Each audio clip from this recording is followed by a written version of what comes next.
Salam alaikum ñëpp maa ngi nuyu ñëpp maa ngi tudd Colline Faye. J'ai grandi en France, je suis née en France, j'ai grandi en France, je suis allée étudier en Espagne et ensuite je suis allée vivre à Dakar, au Sénégal. Là-bas j'ai cherché du travail et j'ai commencé à travailler. Petit à petit j'ai pris part à la vie politique du pays.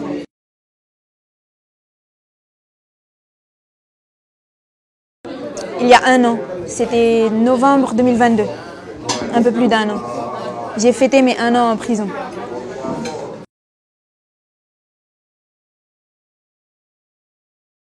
Alors j'avais des amis sénégalais qui transmettaient des valeurs que j'appréciais, humainement, socialement, spirituellement. Et puis je suivais d'un œil en fait l'actualité politique parce que même eux-mêmes, dès qu'on parlait politique, ils me disaient toujours Sonko, Sonko, Sonko.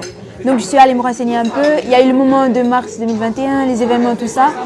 Petit à petit, j'ai commencé à m'intéresser. Et il y a aussi Guy Marius Sagna, qui est une figure très importante pour moi parce que je suis entrée dans le FRAPP après, avant d'entrer dans PASTEF. Et lui, il disait que le Sénégal, c'est la vitrine démocratique de la France-Afrique. La Côte d'Ivoire, c'est la vitrine économique de la France-Afrique. Que lorsque l'un de ces deux pays va sortir, la France-Afrique va s'écrouler. Donc ça, je l'avais entendu, je l'avais lu dans un entretien en 2021 et c'est resté un peu dans ma tête. Je me disais que voilà, l'histoire, il y aurait sûrement un processus politique important au Sénégal. Après, je ne savais pas du tout si j'étais légitime d'y participer ou non. Donc je suis allée simplement et petit à petit, j'ai été choquée par toutes les injustices qu'il y avait. Et c'est là que j'ai pris place à côté du peuple pour le projet de souveraineté de Sonko.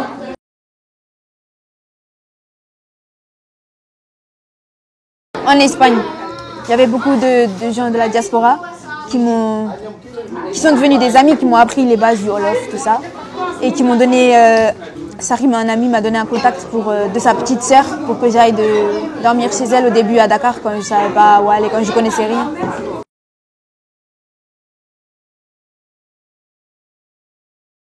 Après mes 18 ans, je suis allée étudier en Espagne et c'est à la fin de mes études que j'ai quitté l'Espagne pour aller à Dakar.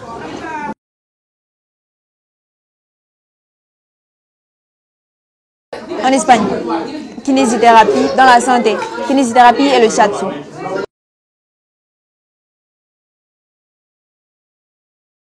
Oui, j'ai déposé des CV et au bout d'un mois, on m'a embauché dans un petit centre de santé à Sacré-Cœur.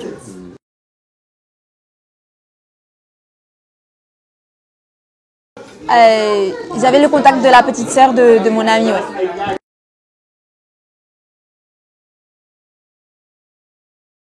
À Face de l'Homme. J'habitais à Face de l'Homme, en colocation.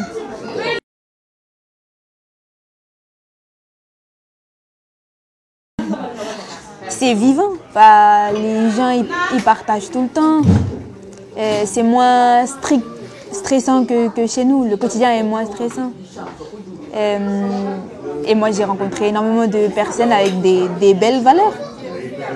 Généreux, accueillant. Moi, j'ai eu honte quand je me suis rappelé de comment nous, on accueille les étrangers chez nous, ici en France. J'ai eu honte.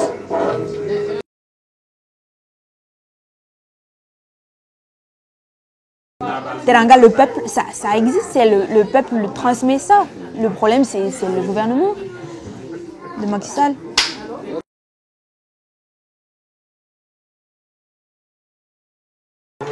Je suis arrivée quelques jours après les disparitions des deux militaires, Badji et l'autre.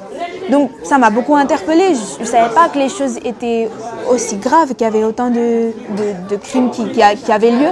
Donc j'ai commencé à m'intéresser. Et puis c'est vrai qu'il y a la présence militaire dans la rue. Les dragons, les chars militaires, ils sont partout. Ils sont quand même souvent dehors dans les rues. Donc on se demande qu'est-ce qui se passe, qu'est-ce qui ne va pas. Et après, il y a toute la très forte répression qui a commencé avec les audiences ou les procès de Sonko. Les arrestations qui sont montées très rapidement à 1000 prisonniers politiques. Voilà, c'est là que je me suis dit quand même, il y a quelque chose qui ne va pas.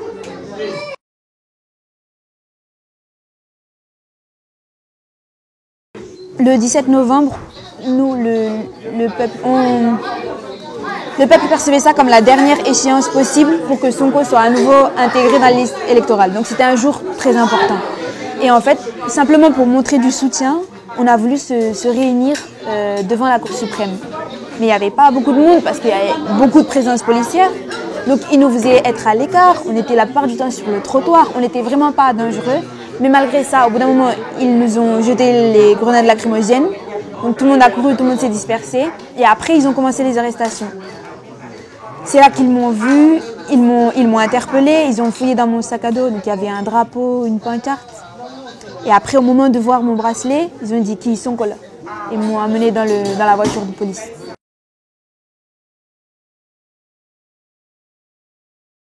À ce moment-là, on était deux. Moi, je connaissais personne ce jour-là parce que j'avais pas voulu mettre en danger des amis.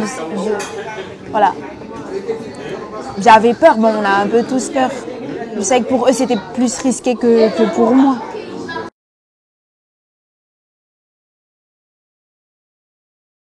À la sûreté urbaine. Ok, qu'est-ce que vous ont dit? Pourquoi vous êtes Là-bas, ils m'ont dit que prendre part politiquement dans un pays qui n'est pas le mien, c'était extrêmement grave. Le commissaire m'a dit ça. Un des policiers voilà, qui était là-bas. Et après, donc, la garde à vue a commencé. Il y avait le week-end au milieu, donc ça s'est prolongé. Puis ils ont regardé mon téléphone. Ils ont vu les groupes WhatsApp. Il y avait du frappe et de la JPS. Et c'est ça qui les a encore plus interpellés. Après, ils m'ont posé plein de questions, mais même s'il n'y avait rien de grave, on sait que pour eux, leur problème, c'est juste de militer, juste d'exprimer un soutien à Sonko et au projet. C'est ça qui les dérange.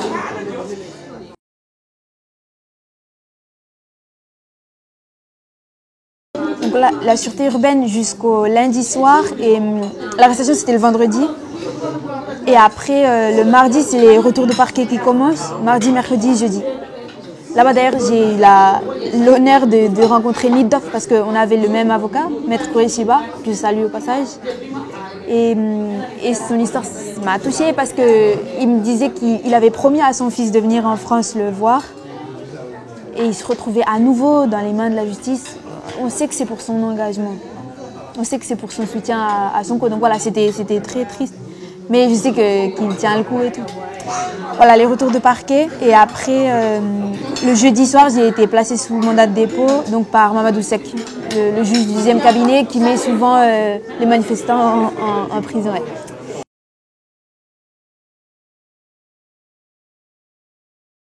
Le problème, c'est que l'avocat tarde à venir. Le temps est extrêmement long.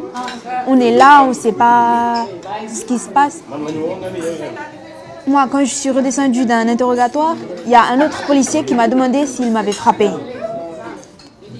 Donc c'est bizarre, on ne se sent pas en sécurité là-bas, pas du tout. Et les interrogatoires, il y en a eu, en tout, il y en a peut-être eu 4 ou 5. Donc c'est fatigant. On nous a même amenés avec 5 autres garçons. Ma langue, elle a plein de... Ils sont encore, je crois, à Rebus. On nous a amenés faire les photos.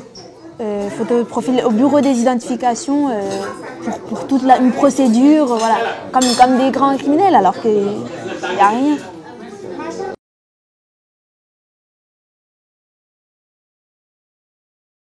Ils ont vu que je répondais plus au téléphone, donc ils se sont inquiétés.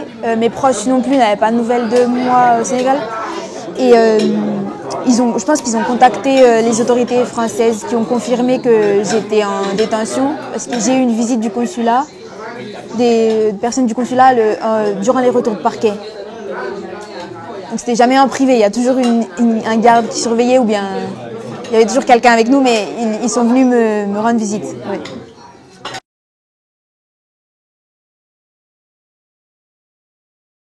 Ils vérifiaient que ça allait après. Ils me disaient que la justice sénégalaise est souveraine, donc la France ne fera rien, ne pouvait rien faire. C'est ce qu'ils m'ont dit. Ouais. Ils vérifiaient si j'étais vivante, si j'allais bien.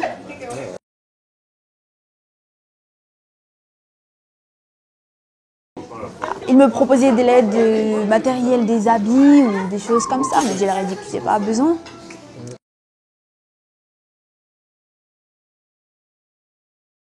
La famille m'a énormément soutenue. mon petit frère a directement contacté Juan Branco parce qu'il savait que lui, il était avocat de Sonko. Déjà, il était au courant de toute cette histoire. Donc, il a contacté et ensemble, ils ont fait un excellent travail. C'est eux qui m'ont soutenu pendant ce processus difficile et ils ont mis beaucoup en œuvre pour que je sois libre aujourd'hui.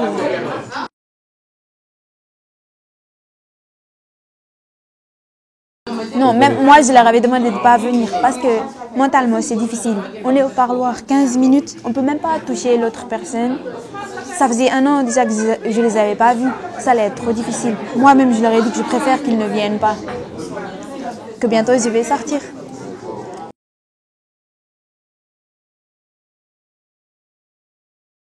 Le premier jour, moi, je pensais que c'était le dernier. Chaque jour, au début. Et en plus, autour de moi, on me disait ça. On me disait, tu vas pas durer, tu vas pas durer. Moi, chaque jour, je pensais que c'était le dernier jour, que j'allais sortir. Mais heureusement qu'il a eu cet accueil fort de Mati, Nafi et Yacine. Et même Anta. Les autres détenus politiques, elles ont énormément pris soin de moi tout le temps. On a échangé et j'ai compris leur engagement. C'est des femmes que je respecte beaucoup. C'est des femmes braves que je respecte beaucoup.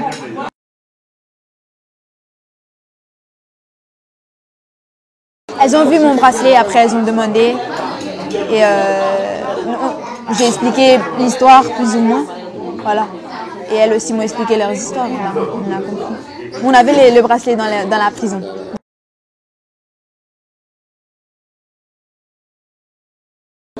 Bon, c'est quand même une fierté.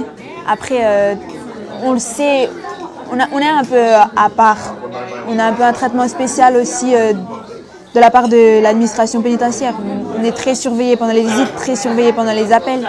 Moi, mes appels avec ma famille, c'était en haut-parleur. Je n'avais pas le droit de prononcer des mots politiques, ou même manifestations. Eux, ils ne pouvaient pas m'expliquer qu'il y avait des manifestations de soutien à Grenoble parce que la garde me menaçait de prévenir la directrice et tout ça. Je ne pouvais même pas raconter les détails de mon arrestation, c'était interdit.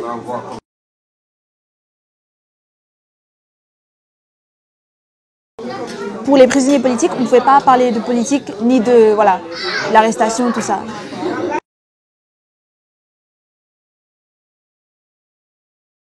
Moi, j'étais à la chambre 2, donc on était environ 35 femmes. Donc il y a des matelas par terre et tout le monde est couché, on est 2 par matelas. Et ce qui m'a le plus choqué au début, c'est les enfants.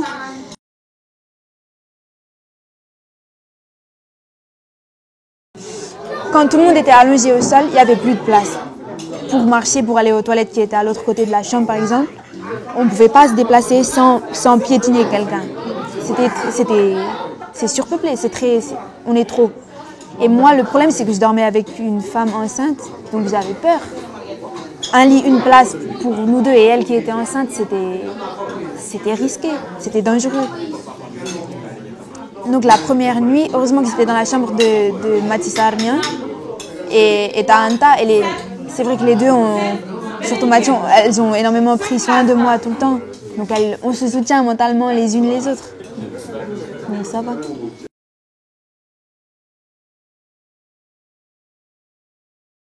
Non, après, par exemple, moi, ils ne m'ont pas frappé. Il y a des autres filles qui ont frappé. Donc peut-être que c'est ça qui a joué, ça, je ne sais pas. Mais j'étais avec les autres, je dormais avec les autres, je mangeais avec les autres. Voilà.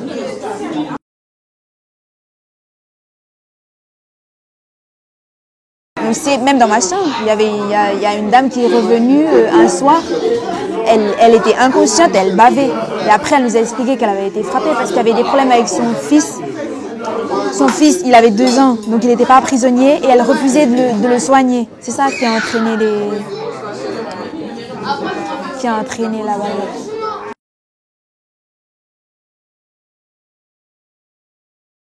En fait, c'est mentalement. C'est le mépris des gardes. On devient presque moins que des humains. On est juste un prisonnier. On n'est rien. Donc, mentalement, c'est très difficile d'être coupé de ses proches, coupé d'activités physiques, intellectuelles, tout. Donc, on tient bon, mais l'idée surtout qui faisait tenir, c'était les élections proches. Donc, la souffrance là, ça doit être très difficile à vivre maintenant pour les prisonniers politiques, mais on garde espoir, bien sûr, d'élections proches. moi, ça a été aussi le soutien, le fait que les activistes du FRAPP et du PASTEF venaient me rendre visite. Ils nous apportaient à manger, des habits. C'est ce soutien qui fait chaud au cœur.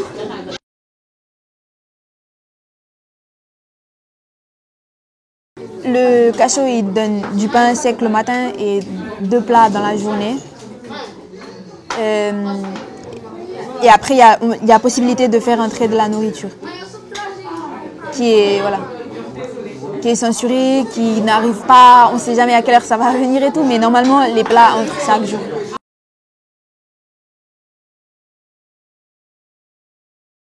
C'est les WAPASTEF qui amenaient à manger tout le temps. C'est des gens de PASTEF qui nous donnaient à manger.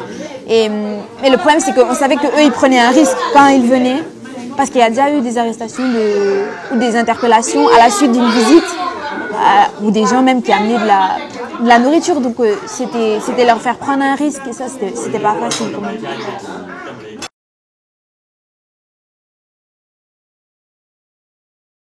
Et il y a des moments où on aurait dit une garderie dans la cour, c'était impressionnant parce qu'il les enfants étaient là, il y en avait une dizaine peut-être, qui faisaient leur premier pas dans la prison.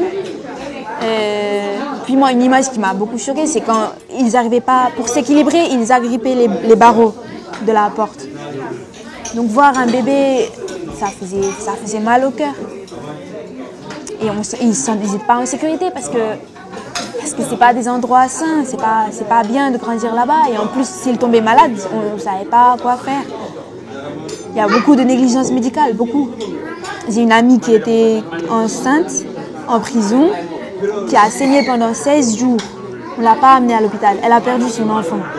Donc c'est vraiment la négligence médicale, c'est très grave.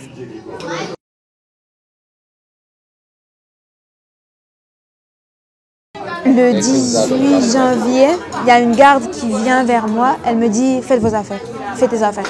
Donc je lui ai demandé pourquoi, des explications et tout. Elle m'a dit qu'elle ne savait rien d'autre. Après, on m'a amené signer un papier de liberté provisoire sans que je puisse dire au revoir vraiment à personne. Elles n'aimaient pas trop qu'on fasse ça. Quand quelqu'un quitte la prison, normalement, tout le monde applaudit, tout le monde célèbre ça et elles n'aimaient pas. Donc je suis sortie de la prison et il y a un homme qui m'interpelle directement. Il me présente sa carte de policier et il me dit qu'on va à l'aéroport. Donc je lui explique que j'avais pas de papier sur moi, pas d'argent. J'ai demandé à prévenir mon avocat, ils ont dit non. Ils m'ont directement amené à l'aéroport et j'ai quitté pour Paris le soir même.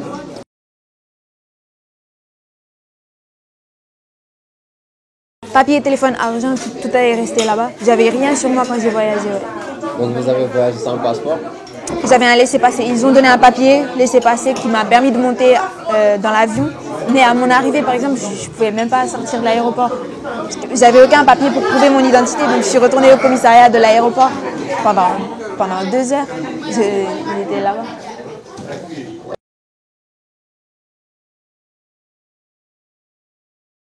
Non, je vais essayer de les récupérer, d'envoyer ça par la poste tout simplement. Ouais, mais j'ai pas encore récupéré mes papiers.